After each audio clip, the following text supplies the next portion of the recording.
What I appreciated about this film, which animation is going to, it was a perfect balance of being written for adults and kids. Like the whole family could get something from this. Oh, thank Directing that, how did you guys decide how to keep that balance, to know when, okay, this is an adult moment, this is a Right. kid moment, and keep that balance so it does move so well? What's the directing style for that? Well, I think we really try to be inclusive. We want to include all the parts of the audience so people can enjoy the films with their families. But we're adults making these movies, and we try to make each other laugh and kind of cry in the story room. So anything, it's rumored that we're adults. We're sort of childlike inside, but we do, we ask a lot of these movies, and that's I think why we take so long to make them. We take anywhere from 3 to 5 years to make one of these films.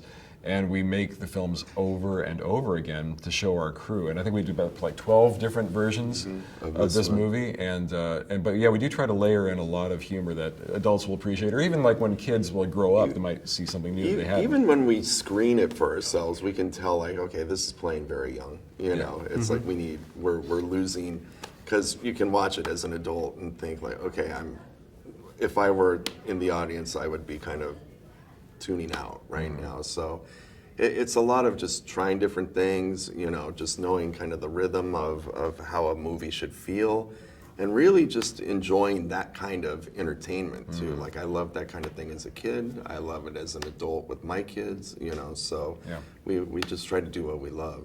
Right. And I also appreciate it a lot of times when you have films that are animals, it's all about the environment and protecting their home and their habitat. But this was more like looking at them from the perspective of growing out of yourself. So it was more human-esque than it was animal-esque. It was funny because it came from our research. We did about a year of research, and we kind of made this incredible discovery in that the mammal world, it's 90% prey animals and 10% predators. And we thought, wow, that's a really interesting division between those two groups. And if we really follow the logic through and figure out how they built this city, they've evolved over thousands of years, but we thought, did they completely put away that mistrust of each other? And that's where all these great sort of social ideas came into the movie. That's where our main conflict between our main two characters, Judy and Nick, who's a rabbit and a fox, predator and prey, came. And that's what happens. Is like we really dive into the research in these films, and that the research and the logic of real life feeds the story.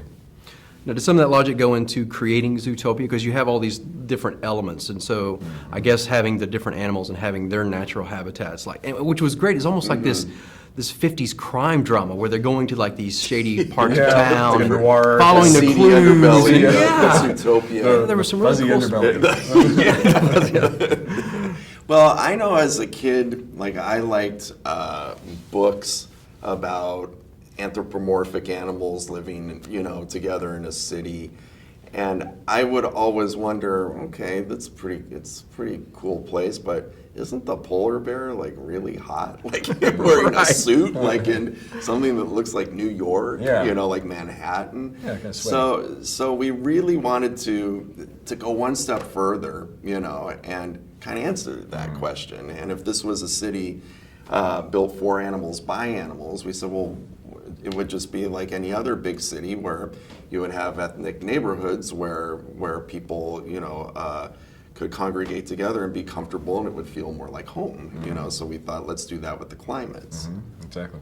Yeah, so was there one animal that, because everybody gravitates to the sloth. Right. I mean, I've watched that clip I don't know how many times. Yeah. They are intriguing. We just saw a real one this morning, today. we were on another show, we saw a real sloth, and they're amazing. Just so freaky. Yeah. Right, and then to put that in the element of the DMV, which everybody hates going to, was just we are brilliant. in so much trouble. Yeah. For doing that. I'm so afraid I'm never going to get my license renewed. We're going to have to bike to work, I think. Yeah, either people love it so much they'll move you to the front of the line and go, thanks for recognizing our industry for what it is. Go ahead, man. They know. Go first, bro. Absolutely. It was a great film, a great Thank job, you. and it was a Thank perfect you. family balanced film, and I appreciate your time today, guys. Thank you. It was a pleasure. Yeah. Pleasure being